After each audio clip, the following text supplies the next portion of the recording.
ನಾಡಿನೆಲ್ಲೆಡೆ ಮಹಾಶಿವರಾತ್ರಿ ಪ್ರಯುಕ್ತ ವಿಶೇಷ ಪೂಜಾ ಕೈಂಕರ್ಯಗಳನ್ನು ನಡೆಸಲಾಯಿತು. ನಾನಾ ಹೆಸರುಗಳಿಂದ ಕರೆಯಲ್ಪಡುವ ಅಭಿಷೇಕ ಪ್ರಿಯ ಶಿವನಿಗೆ ವಿವಿಧ ಅಭಿಷೇಕಗಳನ್ನು ಸಲ್ಲಿಸಲಾಯಿತು. ಎಲ್ಲೆಡೆ ಮಹಾಶಿವರಾತ್ರಿ ಹಬ್ಬದ ಸಂಭ್ರಮ ಕಳೆಗಟ್ಟಿದೆ. ಶಿವಭಕ್ತರು ಮಹಾಶಿವರಾತ್ರಿಯ ಅಪೂರ್ವ ದಿನದಂದು ಶುದ್ಧಾಚಾರದಲ್ಲಿದ್ದು ರಾತ್ರಿ ಇಡೀ ಜಾಗರಣೆ ಮಾಡಿ ಮಹಾಕಾಲನನ್ನ ಸ್ಮರಿಸುತ್ತಾರೆ. ದೇವಾಲಯಗಳ ನಗರಿ ಮಂಗಳೂರಿನಲ್ಲೂ ಹಬ್ಬದ ಸಂಭ್ರಮ ಮೇಳೈಸಿದೆ. ಮಂಗಳೂರಿನ ಇತಿಹಾಸ ಪ್ರಸಿದ್ಧ ಕದ್ರಿ ಶ್ರೀ ಮಂಜುನಾಥ ಸ್ವಾಮಿ ದೇವಸ್ಥಾನ ಶಿವಭಕ್ತರಿಂದ ತುಂಬಿ ಹೋಗಿತ್ತು.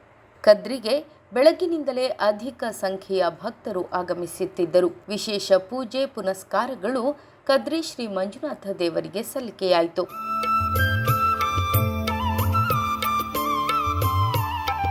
ಇನ್ನು ಉಡುಪಿಯಲ್ಲೂ ಶಿವರಾತ್ರಿ ಮಹೋತ್ಸವದ ಸಂಭ್ರಮ ಜೋರಾಗಿತ್ತು. ಉಡುಪಿಯ ರಥಬೀದಿಯಲ್ಲಿರುವ ಶ್ರೀ ಅನಂತೇಶ್ವರ ದೇವಸ್ಥಾನದಲ್ಲಿ ಸಾವಿರಾರು ಜನ ದೇವರ ದರ್ಶನ ಕೈಗೊಂಡಿದ್ದರು. ಉಡುಪಿಯ ಅತ್ಯಂತ ಪುರಾತನ ದೇವಸ್ಥಾನವಾದ ಅನಂತೇಶ್ವರ ಸನ್ನಿಧಾನವನ್ನ ಅಜ್ಜಯ್ಯನ ಸನ್ನಿಧಾನ ಎಂದೇ ಕರೆಯಲಾಗುತ್ತದೆ. ಶಿವರಾತ್ರಿಯ ಸಂದರ್ಭದಲ್ಲಿ ದೇವಾಲಯದ ಮಹೋತ್ಸವ ಕೂಡ ನಡೆಯುತ್ತದೆ. ಸದ್ಯ ಸರ್ವಜ್ಞ ಪೀಠಾರೋಹಣ ಮಾಡಿರುವ ಪುತ್ತಿಗೆ ಮಠದ ಆಡಳಿತ ವ್ಯವಸ್ಥೆಗೆ ಬರುವ ಈ ದೇವಸ್ಥಾನದಲ್ಲಿ ಈ ಬಾರಿ ಅತ್ಯಂತ ವೈಭವದಿಂದ ಶಿವರಾತ್ರಿ ಆಚರಿಸಲಾಯಿತು. ಉಡುಪಿ ಶ್ರೀಕೃಷ್ಣ ದೇವರ ರಥಬೀದಿಯಲ್ಲಿ ಎರಡೆರಡು ಶಿವ ಸಾನ್ನಿಧ್ಯ ಇರುವುದು ಅತ್ಯಂತ ವಿಶೇಷ. ಅನಂತೇಶ್ವರ ದೇವಸ್ಥಾನದ ಮುಂಭಾಗದಲ್ಲಿರುವ ಚಂದ್ರಮೌಳೇಶ್ವರ ದೇವಸ್ಥಾನದಲ್ಲೂ ವಿಶೇಷ ಪೂಜೆ ಪುನಸ್ಕಾರಗಳು ನಡೆದವು. ಹಗಲೆಲ್ಲ ಉಪವಾಸವಿರುವ ಭಕ್ತರು ಶಿವ ಜಪವನ್ನ ಮಾಡುತ್ತಾ ರಾತ್ರಿ ಶಿವ ಪೂಜೆ ನಡೆಸುತ್ತಾರೆ. ಉಡುಪಿಯ ಪ್ರತಿ ಗ್ರಾಮಕ್ಕೂ ಶಿವನೇ ಅಧಿಪತಿಯಾಗಿದ್ದು ಜಿಲ್ಲೆಯ ಎಲ್ಲಾ ಗ್ರಾಮ ದೇವಸ್ಥಾನಗಳಲ್ಲಿ ಶಿವನ ಆರಾಧನೆ ನಡೆಯುತ್ತದೆ.